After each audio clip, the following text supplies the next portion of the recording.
સહિત 25 જિલ્લામાં મધ્યમથી ભારે પૂરનું સંકટ। આગામી 24 થી 48 કલાક ગુજરાતવાસીઓ સાવધાન। ગુજરાતવાસીઓ માટે વરસાદને લઈને સાવચેતી રાખનારા આ સમાચાર છે।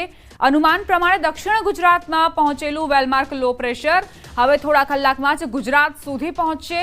ગુજરાત પહોંચતા જ આ સિસ્ટમ વધુ મજબૂત બનીને ડિપ્રેશન બની શકે છે, જેના કારણે ઉત્તર ગુજરાત, મધ્ય ગુજરાત તથા કચ્છ અને સૌરાષ્ટ્રના કેટલાક ભાગોમાં ભારેથી અતિભારે વરસાદની સંભાવના છે।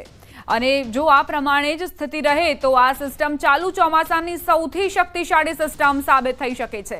રાજ્યના કેટલાક વિસ્તારમાં અસાધારણ વરસાદની પણ સંભાવના છે, જેનો મતલબ એ થાય છે કે કેટલાક વિસ્તારમાં 24 કલાકમાં 11 ઇંચ જેટલો વરસાદ ખાબકી શકે છે। આ જ કારણ છે કે હવામાન વિભાગ દ્વારા રાજ્યના 25 જિલ્લામાં મધ્યમથી લઈને ભારે પૂરની સ્થિતિનું એલર્ટ જાહેર કરાયું છે।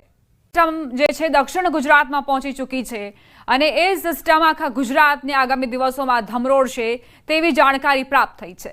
ભારે વરસાદ માટે રાજ્યભરના લોકોને તૈયાર રહેવું પડશે। જો કે અત્યાર સુધી જે ઉપરવાસમાં વરસાદ વરસ્યો, ડેમની સ્થિતિ જોવા મળી, નદીઓ ભારે પૂરના કારણે પ્રભાવિત છે અને એવામાં જો હજુ વધુ વરસાદ ખાબકશે તો નાગરિકોની પરેશાનીઓ વધશે।